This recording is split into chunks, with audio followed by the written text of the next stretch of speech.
The Acer Swift 7 represents the pinnacle of thin and light PCs. But if you're looking for something other than the thinnest or lightest PC, look elsewhere. Remember when Steve Jobs pulled this trick?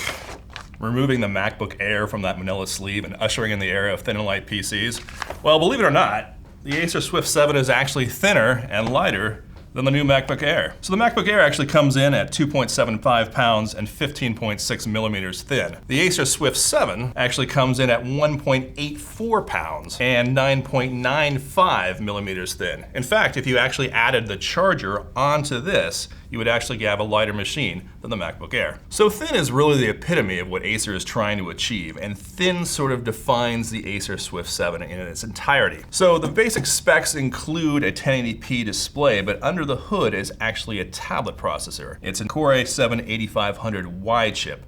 So thinking of this as a tablet with a keyboard attached is really the right way to think about it. Now, this is not the thinnest and lightest PC available. We have the Surface Go over here, which is actually a 1.15 pound, 8.3 millimeter thin machine, but it also has an Atom chip within it, which means it's really sort of unsuited for everyday tasks.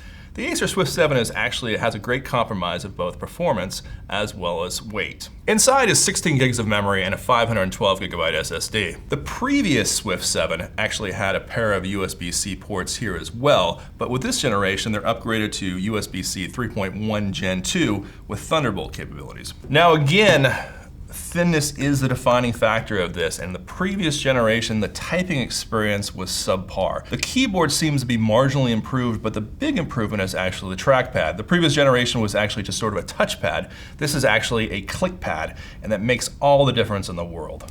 The one area where Acer really fell short though was the webcam. We've seen other webcams that are sort of pop-up webcams that emerge from here, but this is not only a pop-up webcam, but it actually comes out at an angle. So the only thing the webcam actually sees is whatever is on your chest that day. And honestly, if you're gonna be holding a video call or something of that sort, you just need a better solution. Now, the other aspect that thinness affects is the performance. And again, this is a tablet processor inside of a laptop PC. So there's two things that are consequential. So first is the heat that it generates. This is a fanless design. Every bit of heat that the laptop processor generates has to go somewhere. So fortunately, it doesn't really go down at the bottom, but it does go up at the top. And in fact, if you look at a thermal image of the laptop, there's a great deal of heat that comes out around this spot right here, to the point that if you're actually typing on it, it's a little bit worrying. You're not quite sure if the laptop's overheating. It's not, but it's a little bit disarming to actually use. That, of course, has a negative effect on performance as well.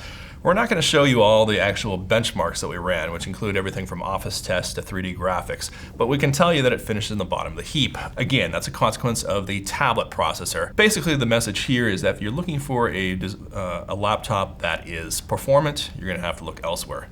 The battery life, though, is decent, about 9 hours. So that's the Acer Swift 7. The Acer Swift 7 is designed for people who want the most portable PC possible. There could be people with a neck injury, people who just want to go ahead and stick this in a purse, people who simply just want a comfortable PC to haul around as opposed to a big, bulky, performant laptop. We didn't give this the highest of ratings, but if you are interested in purely a portable PC, this is really a 5-star machine.